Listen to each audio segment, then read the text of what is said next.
What's up, guys? Welcome back to Rock Stardust. Hope you've had a great week. Hey, today we're going to have a look at what I call the moody, magical, atmospheric sound of these bands. Why some bands have this enchanting quality where it's dreamy, kind of magical, and takes you away on a journey, you know, like opens up your imagination. All right.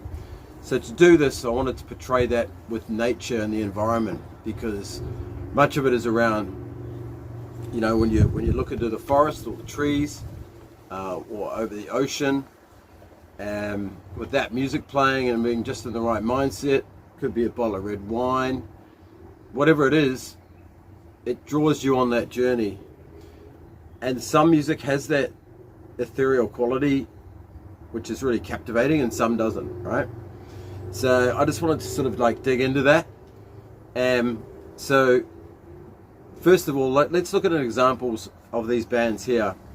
So if we look at The Cure, for example, you know, they did some awesome albums, you know, especially around that 17 Seconds period, Faith and Disintegration, which created that soundscape and that otherworldly atmosphere.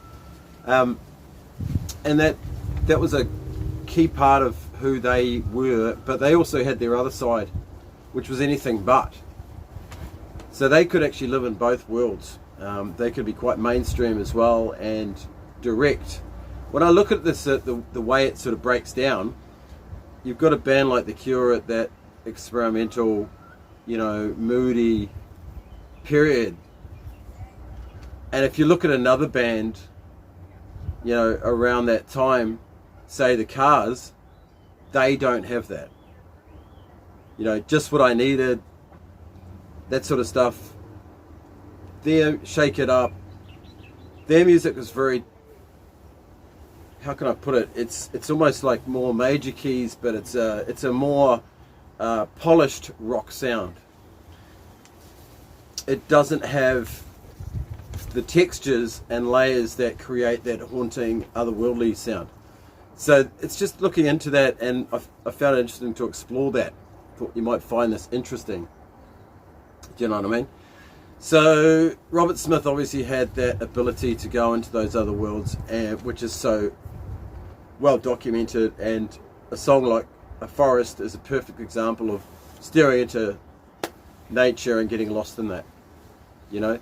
So the other example I'm going to look at is the Moody Blues. To me, they encapsulated this whole magical, hidden, mystical layer that's in the music. And a lot of that's captivated by the use of the mellotron and orchestral sounds. So you get that classical element coming in. And they did spoken word stuff, and then you had the vocal of Justin Hayward, which sort of just takes you on that sort of journey, you know, and the music behind it. They were probably one of the best examples you could get of this special, dreamy, you know, other world that the music takes you to. It's a great example. And one song of theirs that doesn't get talked about much is Melancholy Man. That is a prime example of achieving that, you know. So really awesome stuff. So many examples there for the Moody Blues, who personify that dreamy, layered, spacey, captivating soundscape, which is very enchanting. Hey, if you are interested in this and appreciate this kind of stuff, please do like and subscribe to the channel. Really appreciate that. You're on a great community. It keeps you up to date, all videos and that sort of stuff, but it helps me as well. I appreciate it. And give it a few comments there if you've got some great examples yourself. There's so many out there. Another band that really hits that spot for me in a very haunting way would be Susie and the Banshees. So especially around that JuJu album, and it's a dark element, but it definitely takes you on a journey. And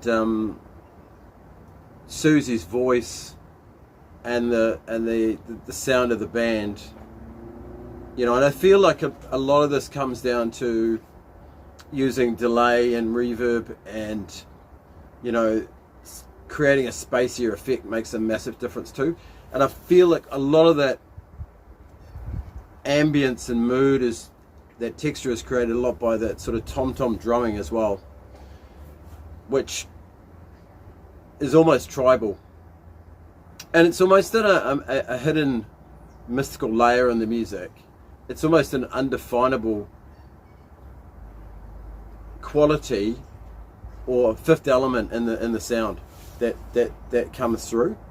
So you're not going to hear that with a lot of mainstream bands, where with that production, that added layer of, I don't know, crisp, tight, but not spacey and loose, and there's not the dissonance. There's not the dissonance there. So you won't get that with most mainstream bands. It's a magical quality that really comes through in these artists, and again, it's just that perfect way to escape into another reality. All right, so I will leave it at this point. I'm just going to point out what I think is one of the best examples, and probably my number one. All right, and that is the band from Liverpool, Echo and the Bunnymen. And I will say this, artwork has a lot to do with it, with all these artists I'm talking about. Lyrical content, obviously the way the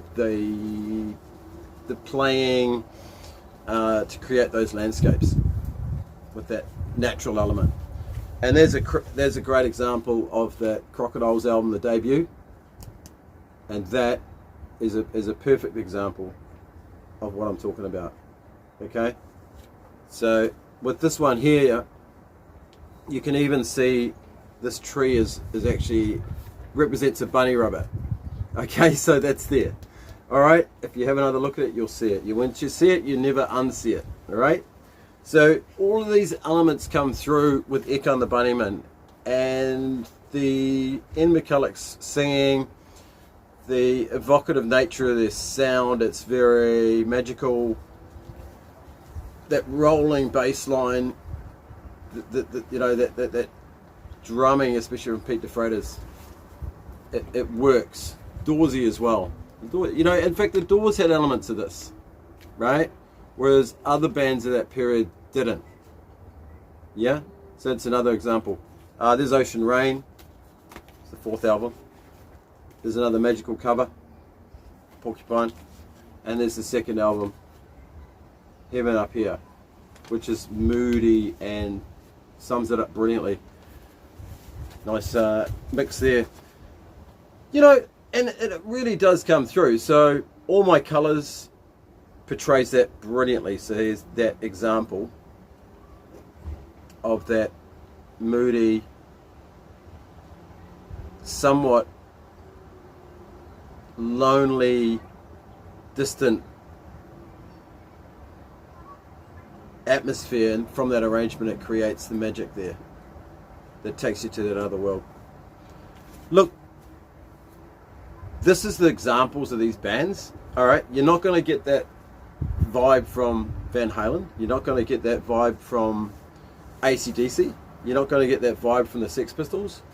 You will get it from other bands as well. Like there'll be elements of the Stranglers where it gets captivated in that same moody, spooky kind of lost out in the forest kind of vibe, you know, and the Raven is a perfect example of that. So they could capture that mood too, and using the synth adds to that as well, you know.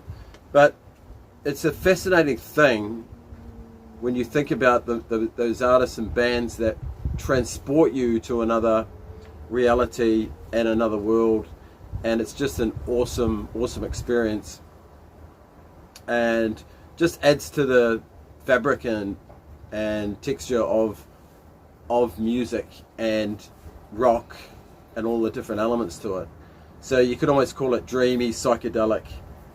Lots of other cool examples. Hey, please do share yours, and do like and subscribe. Appreciate that, and we'll see you next time. Have a great week, and thanks for watching Rock Stardust.